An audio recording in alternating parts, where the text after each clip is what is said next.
Bem, inicialmente, boa tarde. Gostaria primeiro de agradecer pelo espaço e pelo convite para falar um pouco sobre intuição, feito aí pelas colegas de trabalho lá da Escola Técnica de Saúde de Cajazeiras, as professoras Olga e a professora Gerlane.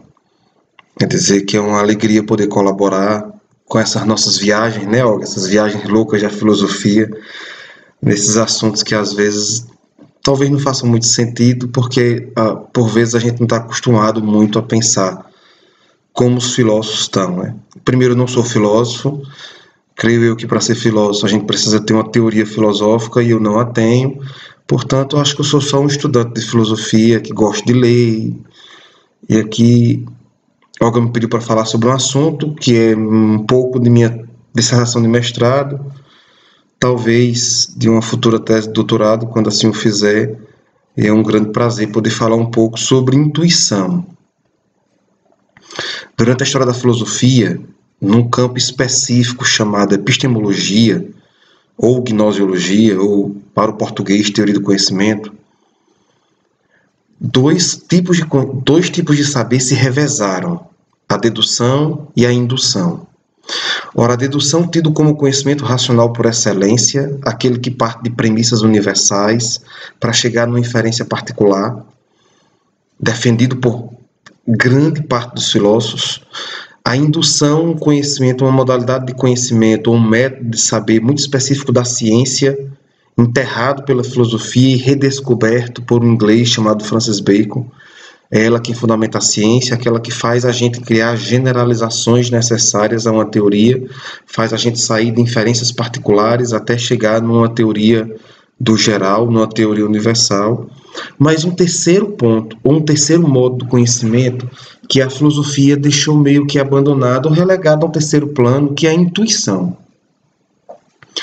Ora, vulgarmente a intuição é aquele tipo de saber que ele brota, ele gera, ela aparece espontaneamente.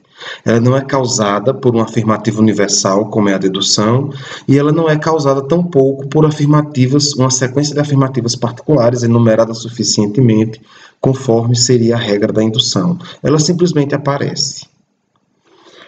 Ora, quem resgata essa ideia de intuição para a contemporaneidade, esquecendo os filósofos que Olga já deve ter falado, ou ainda vai falar, os filósofos da antiguidade, Platão, Plotino, Santo Agostinho, Anel Escolástico e por aí vai, é um alemão chamado Immanuel Kant. E Kant, ele, dentre outros escritos, ele escreveu uma tríade que a gente chama de críticas. E daí Kant seria um criticista. Ele escreveu a Crítica da Razão Prática, esse aqui, é um livro que fala sobre a parte da filosofia que Kant chamou de praxis, não é nosso assunto de estudo. Ele escreveu a Crítica da Faculdade do Juízo, talvez aqui alguma coisa sobre intuição, mas não é sobre isso que a gente vai falar, mas sua principal obra, que eu tenho uma tradução bem ruinzinha, chamada Crítica da Razão Pura. Aqui estão as bases da lógica ou da epistemologia kantiana que ressuscitam ou que reanunciam a volta de uma intuição. Olha, para Kant o conhecimento nasce no que depois os filósofos pós-kantianos vão chamar de apreensão. Kant chama de 3 operações do espírito.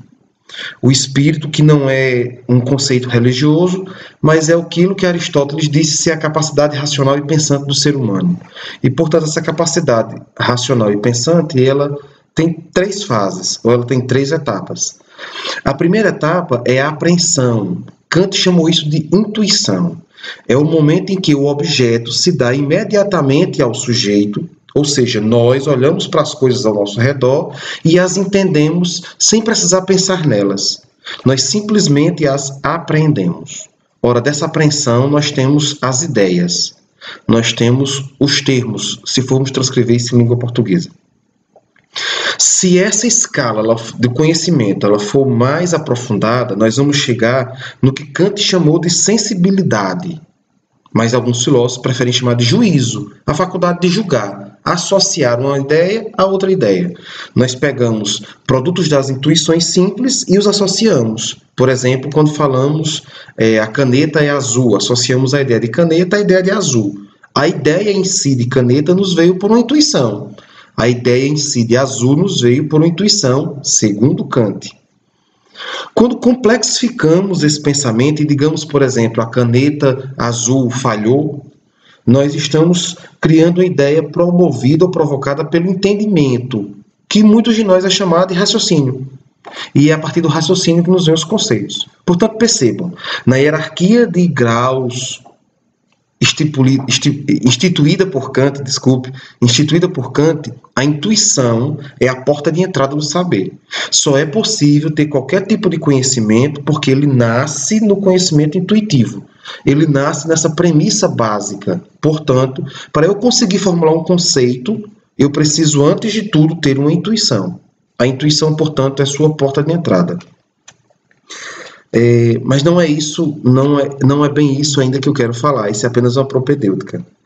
Kant teve um leitor que se disse, atribuiu a si a condição de ser o único kantista, aliás, de ser o único seguidor autêntico e original de Kant.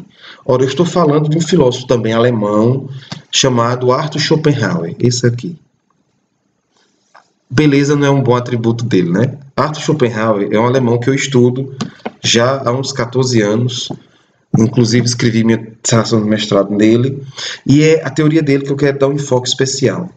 Ora, Schopenhauer é mais exagerado do que Kant. Ele diz que é kantista, mas, na verdade, ele pega a teoria kantiana e revira a teoria kantiana. Kant vai dizer a intuição é o primeiro passo, o mais simples. A razão é o último, o mais complexo, o mais perfeito. Schopenhauer vira o contrário. Ele diz, temos dois tipos de conhecimento, o conhecimento intuitivo e o conhecimento abstrato. O conhecimento abstrato advém da razão. O conhecimento intuitivo não tem fontes. Ele brota. Nisso, Schopenhauer concorda com Kant. Ele vira o jogo quando ele diz o seguinte, o conhecimento intuitivo é o único capaz de nos dar a coisa por completo.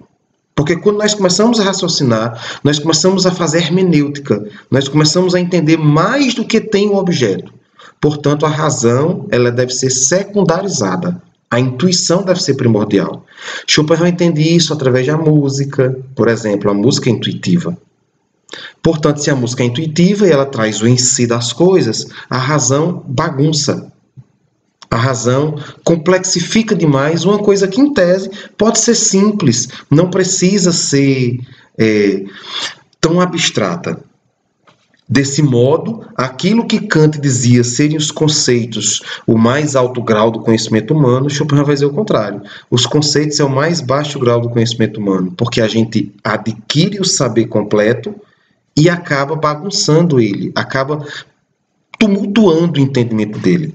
Ora, é exatamente nessa origem do conhecimento intuitivo que a gente pode fazer nascer uma ponte, um estabelecimento, digamos, entre uma fenomenologia da saúde ou do cuidado, a ligação entre intuição e uma possível aplicação dela na saúde, digamos. Bem, isso aqui é conjectura minha, são estudos meus, é trabalho meu que ainda não foi publicado e que sofre uma certa resistência junto à comunidade que estuda Schopenhauer no Brasil, porque eles acham que eu vou longe demais quando estou analisando Schopenhauer. Portanto, eu tomo aqui a liberdade de partilhar com vocês uma intuição, digamos, um pensamento, uma conclusão que é minha.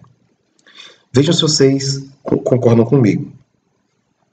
Schopenhauer diz o seguinte: se a intuição ela nos dá a coisa por completo, ela nos faz conhecer o objeto sem arrodeios e por inteiro, ele, por ser um pessimista, alguém que vive uma fase em que a Europa está absolutamente arrasada no período pós-napoleônico, ele crê, ele defende que o que está desvelado, o que a razão escureceu com sua ideia otimista de progresso, foi o mal essencial que está na natureza do ser humano, que é o sofrimento. Portanto, para Schopenhauer, o homem é essencialmente sofrimento. Veja, se nós somos essencialmente sofrimento, a razão ela vai dizer que nós podemos camuflar o sofrimento. que nós podemos ser felizes. E Schopenhauer diz que isso não é possível. Portanto, só é possível descobrir que nós somos infelizes, que o mal natural do homem é o sofrimento através da intuição. Portanto, a intuição é o primeiro passo, é o mais importante, é o mais decisivo, é aquele que dá o conhecimento como ele de fato deve ser. Só que Schopenhauer faz, utilizando um conceito hindu, lá do budismo, do hinduísmo, que ele leu nos livros dos Upanishads, e ele escreveu nesse livro aqui, O Mundo como Vontade e como Representação. Esse é o tomo 1, e esse aqui é o tomo 2, e que ele escreveu isso aqui com 28 anos de idade. Por isso que eu digo que eu não sou filósofo, porque eu já passei dessa idade e não escrevi praticamente nada em relação a ele. Ele diz que a intuição faz cair o véu de Maia, tira como que as escamas dos olhos da gente, faz a gente enxergar a verdade como um todo.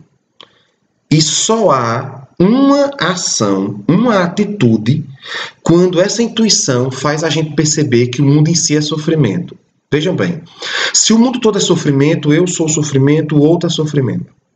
Se o mundo todo é sofrimento, eu sou sofrimento, o outro é sofrimento, só há uma atitude possível, é ver o seu sofrimento refletido no sofrimento do outro. Ou é entender que o que o outro sofre, você também sofre, e nesse sentido, acaba-se a individualidade. A gente percebe que somos todos a mesma coisa. E se somos todos a mesma coisa, nós temos que sofrer com ou sofrer no outro. Esse sofrer com, sofrer no outro, Schopenhauer chama de compaixão.